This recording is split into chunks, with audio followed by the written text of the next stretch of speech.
قائد حزب اختلاف نے کہا کہ ہم کوئی کالا قانون مسلط کرنا چاہتے ہیں. ہرگز نہیں جناب والا. میں ان کی خدمت درج کرنا چاہتا ہوں, ہم کوئی کالا قانون مسلط نہیں کرنا چاہتے, ہم ماضی کی کالک کو دھونا چاہتے ہیں. آج جناب والا,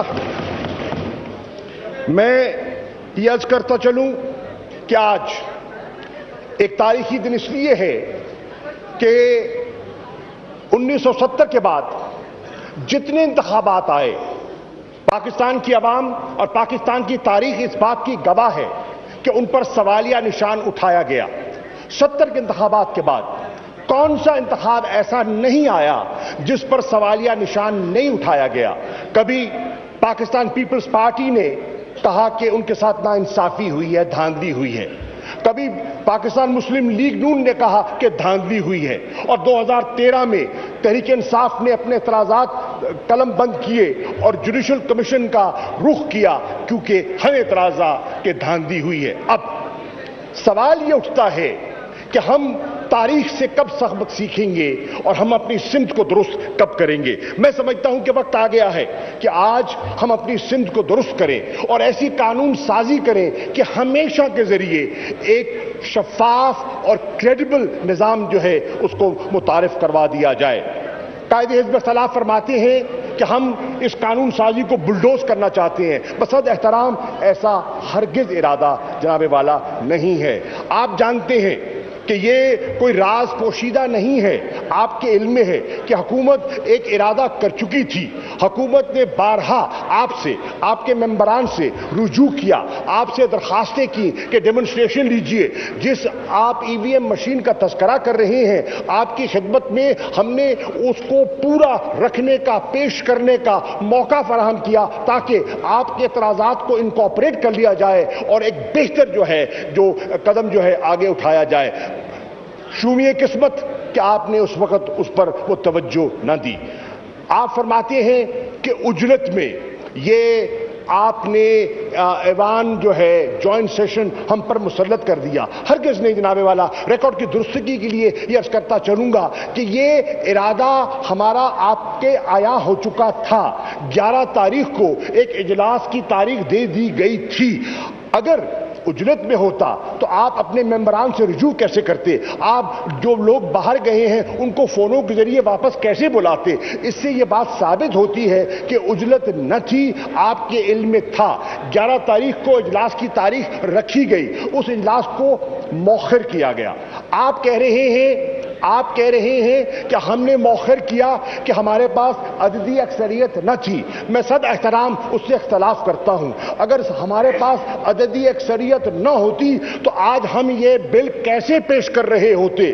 یہ آج آپ کی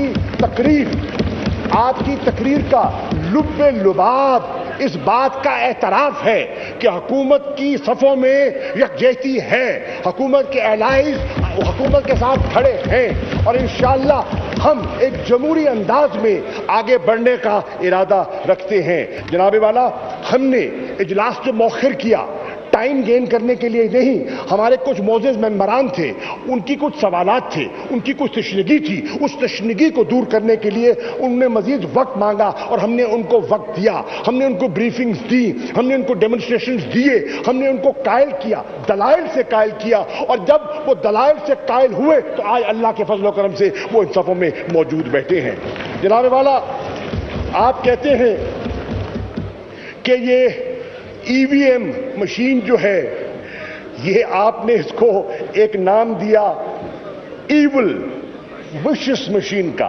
یہ آپ کا حق ہے, میں اس حق کو جھٹلا نہیں سکتا, لیکن میں اس کرتا ہوں یہ ای وی ایم مشین کوئی ایول وشس مشین نہیں ہے. یہ مشین انشاءاللہ ان ایول ڈیزائنز کو جو مسلط کیے جاتے رہے ان کو دفن کرنے کے لیے لائی جا رہی ہے. یہ مشین اس وشس سوچ کو, جس وشس سوچ کے بل بوتے پر یہاں حکومتیں مسلط کی گئی, اس کو دفنانے کے لیے ایک اہم ٹیکنالوجی کا سہارا لیا جا رہا ہے.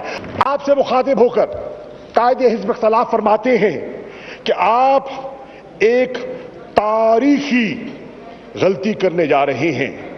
میں سمجھتا ہوں کہ آج آپ ایک تاریخ رقم کرنے جا رہے ہیں، تاریخی غلطی کو جھٹلانے جا رہے ہیں۔ آپ اس نئی قانون سازی کے ذریعے انشاءاللہ ایک شفاف نظام متعارف کرانے کا ارادہ رکھتے ہیں۔ جناب والا، قائد حزب اختلاف نے آپ کی ذات پر نکتہ چینی کرتے ہوئے کہا، آپ پر انگلی اٹھا کر کہا کہ آپ کو ہم صد احترام قبول کریں گے کہ اگر آپ اپنی پارٹی ممبرشپ سے مستعفی ہو جائیں۔ میں پوچھتا ہوں جناب قائد حزب اختلاف، کیا آپ نے یہ مطالبہ ایاز صادق صاحب سے کیا تھا؟ پارٹی ممبرشپ کا مطالبہ کیا تھا؟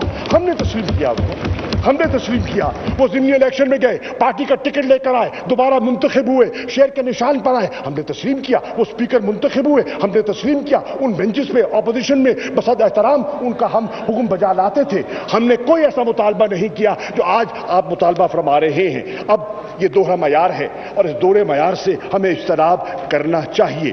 انتخابات کو چوری سے بچانا ہے اور اس لیے میں آپ سے درخواست کروں گا کہ ایوان کو مؤخر نہ کیا جائے، بلکہ حزب اختلاف سے گزارش کروں گا اگر چوری سے نظام کو بچانا ہے تو آج اس بل کے حق میں ووٹ دیجیے اور اپنے ضمیر کا سودا نہ کیجیے۔